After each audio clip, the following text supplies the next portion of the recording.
Now we're going to have a progress report.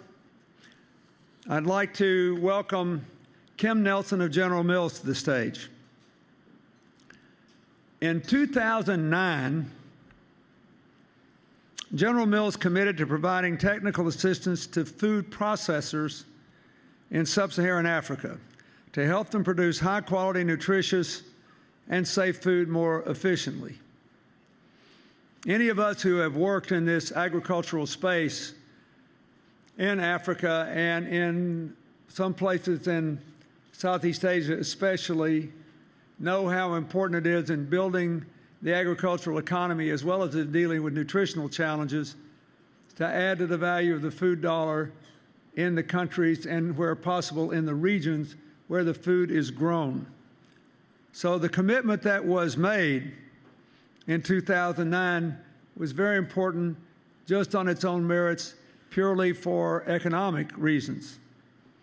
But last year, General Mills formed a nonprofit called Partners in Food Solutions, which now includes more than 400 volunteers from General Mills, Cargill, and DSM, working with 30 food processing companies on 82 projects in Kenya, Malawi, Tanzania, and Zambia.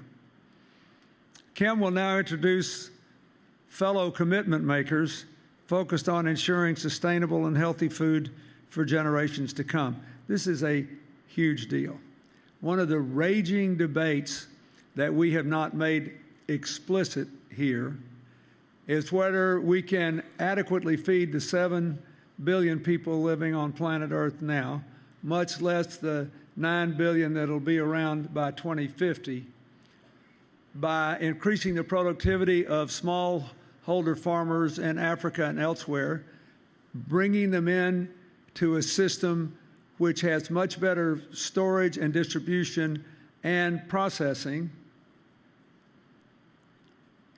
saving the oceans and restoring the fish stock coming to people, or whether there'll have to be some radical change which will dramatically disrupt the pattern of smallholder farms by leasing large tracts of land for more mechanized farms on the theory that that's the only way you can get enough food to keep people alive.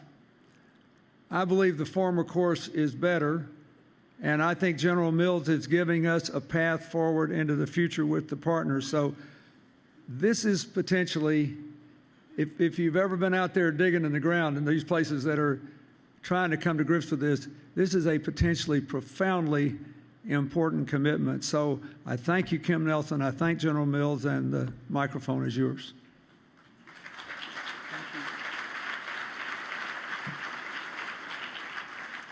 Thank you, Mr. President. I'm honored to introduce my fellow members working in food security. Through his 2009 commitment, Scott Griffin of Greif is supporting bee colony health and habitats in the southern United States. By increasing pollinator populations, Greif hopes to improve agricultural yields over the long term. Craig Rominger, on behalf of NanoICE, commits to create the Post-Harvest Project to reduce food waste, eliminate nutrition, and improve livelihoods by implementing innovative food preservation and waste-to-fertilizer technologies. This project will pilot its work in Ghana's fisheries. Cecilia Escara of the PRASAD project commits to promoting economic development and environmental sustainability in the Indian Tanza Valley by offering organic farming, literacy, and life skills trainings to local residents and helping them access markets where they can sell their products. Mercy Corps, represented by Neil Kenny-Geyer, commits to create AgriFin Mobile, a project that will help smallholder farmers in India, Indonesia, Uganda, and Zimbabwe increase their productivity and incomes through mobile-based agricultural and financial services. MPULE Kwelahobe, on behalf of the MPULE Institute for Endogenous Development, commits to fostering female African leadership by bringing 350 young African women to international forums where they can participate in multi-sector development discussions including agriculture-led development.